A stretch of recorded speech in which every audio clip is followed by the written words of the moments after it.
A very good afternoon to you. Welcome to Inside Sports. But this week, it's not about Inside Sports, but all about UEFA Euro 2024 happening in Germany. 4 days, the tournament officially kicks off.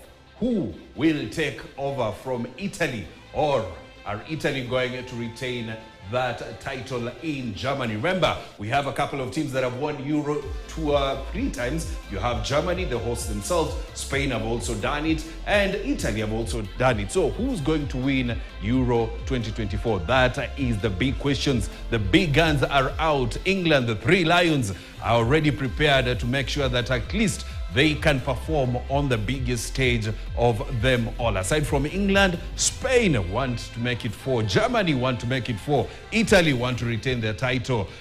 Portugal, with Cristiano Ronaldo, they want him to sign off from the national team with something. And we have superstars who want to leave a mark at this year's edition of UEFA Euro 2024. Kylian Mbappe, after moving from PSG, what does he have to offer for France at the biggest stage? Harry Kane, after shining with Bayern Munich in the Bundesliga, what does he have to offer for the Three Lions at Euros? Those are some of the biggest stars that we'll be looking forward to in this year's edition of the Euro 2024. I am not alone. To help me take a look at what to expect is none other than Cedric Musumba, a man who loves international football. Cedric, good afternoon. If you can join me as we take a look at this. And today, we want to start with the host. First things first, how are you doing?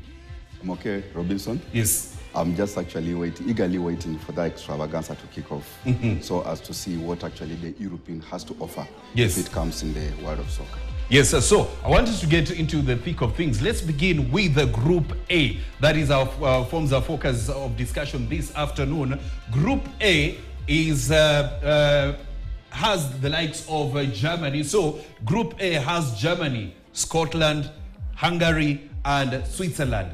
These are the 4 teams in Group A. Cedric, in passing, before we move on, Cedric, in passing, of course, these are the gentlemen that we expect to light up this Group A in this tournament. Before we get into individual groups, rather individual squads, what are you expecting from this group? It's actually quite a coincidence that, and again, Germany are facing Hungary in the same group. Yes. Remember, in the last Euro, they were in the same group. Actually, Hungary gave a German run for their money, and even they ended up actually tailing, as in tainting their qualification note, which, and again, made Germany to bolt out of the tournament. This time round, again, they are here back. And remember, Hungary, actually, their back 4 are still maintaining. We have the likes of Will Orban in that particular squad, actually, who really gave the German that we know somehow a challenge of addressing that danger area, or accessing that 6-yard area for Germany to score. I think it will be so quite interesting to see them facing each other into this particular group again. And again, if it doesn't happen for Germany, they are playing at home, Hungary can as well as upset them. Remember, they really grace their league as the Bundesliga league. That is, majority of the Hungarian players, they really grace the Bundesliga league. I want us to go into the groups, rather into the individual squads of these teams. And of course, we begin with the Die Mannschaft. That is Germany. The hosts want us to begin with them. After this, I want us to take a look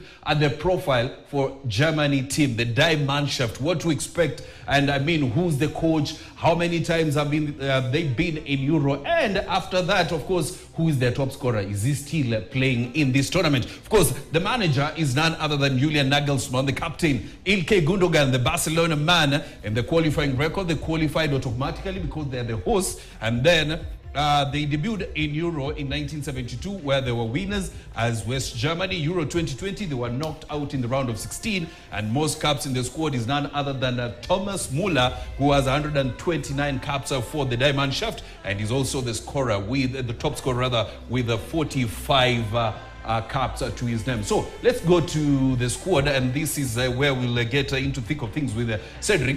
Goalkeepers, Oliver Baumann plays for Hoffenheim. You have Manuel Neuer for Bayern Munich and Marc-Andre ter Stegen for Barcelona. Who's going to start for them? I mean, here they're stacked.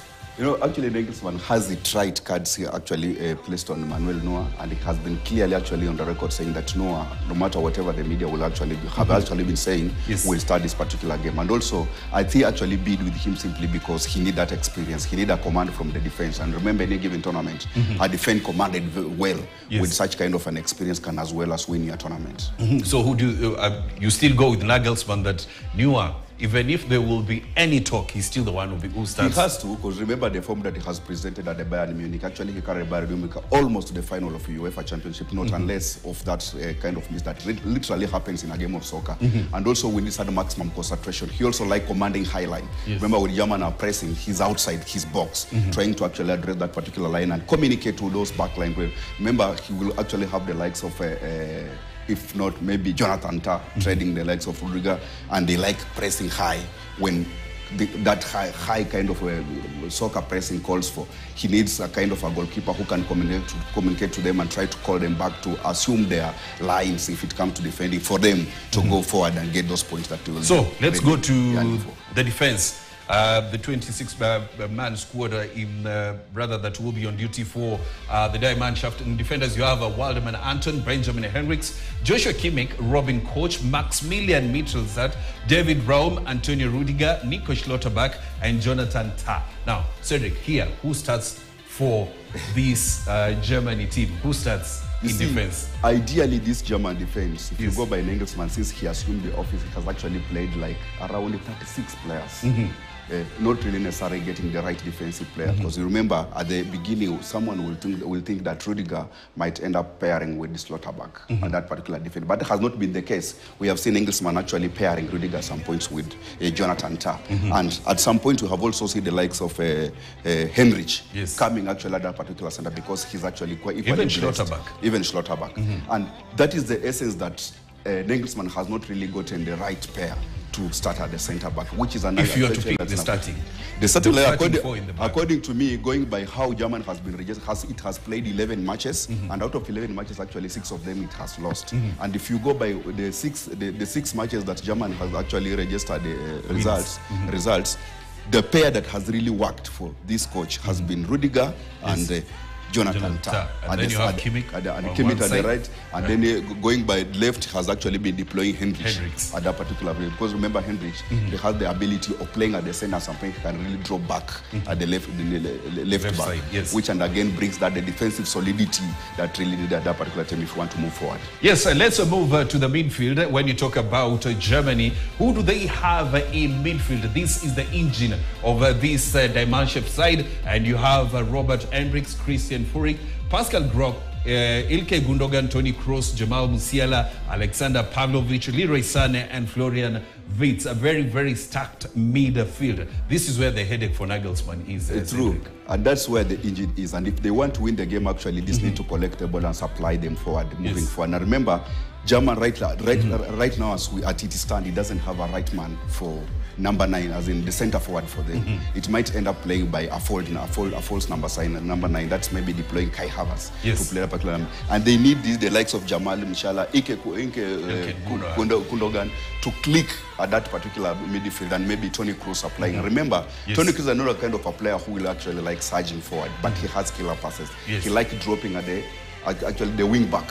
He likes playing at that particular and bringing those diagonals that will be looking for the likes of Jamal Musiala. If at all, Musiala will start as a winger to bring those kind of attack that will be supplied and supported by Kai Havertz. We have Leroy Sané, and Florian Wirtz was the Bundesliga Player of the Year. True, and the three, I think just behind Kai Havertz, he can either started by the Florian Wirtz, then at the midfield Ilkay Gundogan, and then at the right wing deploy Jamal Musiala, and then in the front of those three we have Kai Havertz. So let's take a look at the attack, the forwards for Germany. If you deploy Havertz, you still have full crew. Yes. And you see, the problem where it comes in is that in most cases where full crew has come from bench, even including World Cup, the 3 World Cup that came from bench, he used to score for German. And you see, the likes of Kai Havertz equally create chances, but he misses a lot of chances if it comes to being clinical in front of goal. That's the kind of a headache that actually Nagelsmann is having currently. Fielding Kai Havertz, it means that you will want to be that a beautiful kind of flowery kind of game. Yes. But now here is not all to go out there and to impress you, to go out there and get goals.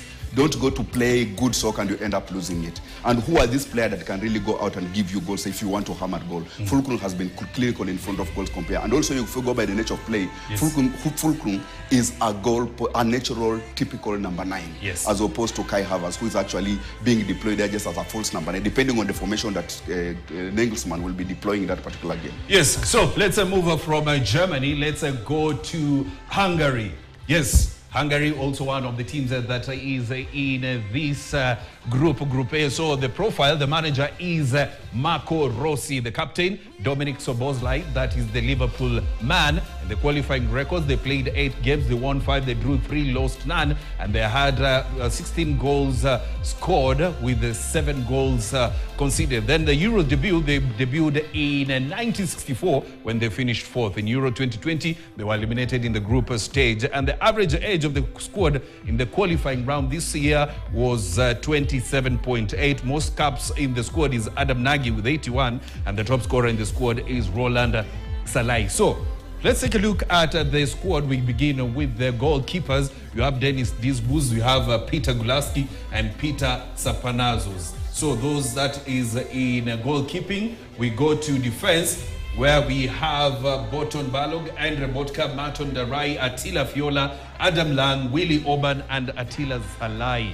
And then in midfield, this is the engine, the room that makes the team peak. We have Bengus Bola, Mila Hikata, Milos Kekes, Laszlo Kleinester, you have Adam Nagy, and then you have Solat Nagy, Loic Nego, Andros Schaffer, and Callum Stiles. And in attack, that is where you have the likes of Dominic Szoboszlai, the man that will be expected to, make this team tick. Barnabas Vaga, Roland Salai, Christopher Hovat, Daniel Gazdag, Kevin Sobot, and Martin Adam. What are you expecting from Hungary, Cedric? It's a team that if you watch them, actually, Robinson playing, it's like bypassing midfield. Yes. And in most cases, I think in this particular time and round, when people are now talking about Dominic Szoboszlai, simply because of the camera lenses that has really been beamed to him, to the extent that he's now playing in EPL, you would also silently not actually end this conversation without talking the likes of Roland Solai. Yes. Because we saw those are the kind of the player that actually gave it so difficult for any defense that they would face in the last Euro. Yes. And also, this team actually is anchored strongly on defense. Willie Oban at the center, and then you have Attila Solai actually trading from the flank. Those are the kind of the player that are really bringing the value that is equally needed in terms of experience when it comes to this particular tournament, simply because that they were there before, they played against a bigger team like Germany, they upset them, they drew even with France in their particular qualifier. Not even qualifier, the last Euro. Yeah. Yes. So those kind of experience when coming to this particular bigger tournament, it doesn't actually want to wash them away. They can come, and if you are not equally ready for it, they can as well. Let's go to Scotland. I want us to quickly run through Scotland, and we begin with the profile of Scotland. Of course, this is how Steve Clarke is the manager. The captain is Andy Robertson, the Liverpool man. The qualifying record, they play 8, won 5, drew 2, lost 1. And then Euro debut was in 1992 in the group stage. They were eliminated. And then Euro 2020 still eliminated in the group stage. Average age of the squad in the qualifying was 27 years. Most caps in the squad is Andy Robertson, 71, and the top scorer in the squad is John McGinn with 17 goals. Now, let's take a look at who will be in between the 6 for the Scottish side. Zander Clark, Angus Gunn, and Liam Kelly. And then in defense, we have a couple of very rather names that we know out there, the ranks of Andy Robertson. You have Kieran Tierney, Greg Taylor, Anton Ralston, Ryan Porteous, and then you have Scott McKenna, Ross McRoy, Jack Henry, Grant Hanley, and Liam Cooper. And then in midfield, you have Scott McTominay, definitely doesn't miss there. John McGinn, Callum McGregor. You have Kenny McLean, Ryan Jack, Bill Gilmore, Ryan Christie, and Stuart Armstrong. And then in attack, you have Che Adams, he's in striking. Then Tommy Conway, James Forrest, Lewis Morgan, and Lawrence Shankland. Cedric, briefly, what are you expecting from the Scottish side? You know, it's a 50-50 kind of affair. I think they're just there to participate, if I may say so, or maybe gracing the tournament, given the essence that if you go by how the form they are presenting into this particular tournament is not quite impressive. I've seen actually Scotland actually with the similar squad that is carrying to Euro when it's actually trying to apply for qualifier against Netherlands. Netherlands putting 4 goals past this particular squad, and that's in one particular team that I thought Scotland had fielded one of the strongest teams. The likes of McTominay, the likes of Gilmour, the likes of Christie, McGinn, all of them, Robertson, Thierry, they were there, but still goals went past their defense. So I literally just think that it's not a team that will give any challenge if it comes to it. They are just there to participate, grace, and maybe go back with certificate if it might be. Or else, anything happen in that particular pool, there's nothing actually that Scotland will be out tormenting that particular tournament. Let's go to the last team in Group A. It's Switzerland. Yes, team that, you know, is always there in the tournament. The manager is Murat Yakin. The captain is Granit Xhaka. The qualifying record, they played 10, won 4, drew 5, lost 1. Euro debut was in 1996 in the group stage. Euro, they were eliminated in the group stage.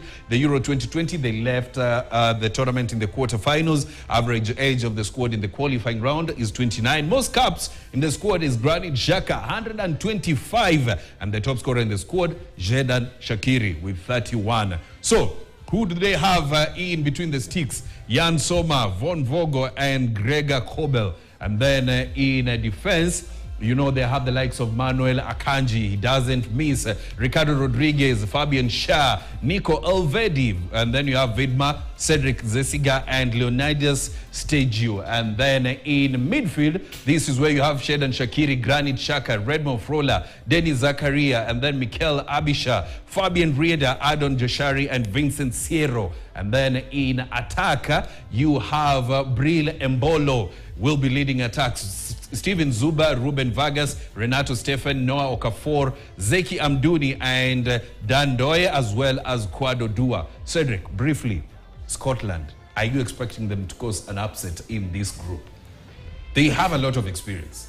They do, but that experience has not been giving them results. Even if you go by the build-up matches that actually has really been making them gauge their team if it's capable of causing any upset come to this bigger tournament, the result has not yet been coming. I think still the so-called dark horses in this particular group will not actually come out as it's supposed to be. We would have expected maybe Scotland, maybe during the everybody will be looking at Scotland and looking at Shaqiri, how good he's been for Bayer Leverkusen this season, and expecting that to be translated into Euro. Switzerland, you mean? Yes. Yeah. But for Bayer Leverkusen, in the league, he was among the standout stars. Yeah, you know, it's carrying names. Remember, it's not only him. Xhaka wrote, not Shaqiri. Xhaka. Sorry about that. Yeah. Yes, Xhaka. And he has gone, he literally has gone for almost 51 matches without really considering a goal. Yeah. But remember what happened to them when they played in final of Europa. That did not actually augur to them well when playing against the likes of Atlanta. And this is a bigger tournament. This is not a club kind of affair. This is a national team. They are collecting all the pros from different type of club. Remember, the likes of Shaqiri are still also coming. He's coming from the US. They are coming from US to come and trade. The likes of Wedma, the likes of Zuba, they are still coming here to trade. Freyler coming to trade together. They need to gel up very fast. And their tournament, it can be so tricky because to find a rhythm and a form of different kind of player coming from different club and gelling and trying to bring the form that you want can really miss out from your boots. And that's what Xhaka need to settle down in that and understand that this is a national affair as opposed to a club affair. So Germany, Scotland, Hungary, Switzerland, who will move into the knockout stage from the group stage? I bet Germany simply because they are trading at home. They will be playing actually, trying to impress their 12th player. And they are literally being touted as one of the teams that will be coming out of this particular plan. Maybe Switzerland. Yes. No chance for Hungary and Scotland. I doubt. Well, Cedric has given us his thoughts, of course, saying Germany and Switzerland are most likely to make it out of the group, and then Scotland and Hungary, they gives them no chance. That is Group A of UEFA Euro 2024. Tomorrow, focus will be on Group B, a group that has heavy wait. Cedric Musumba will be here, will be giving us his thoughts on who he thinks probably will make it out of that group. That is where we wrap it up here on Inside Sports. Have a good afternoon.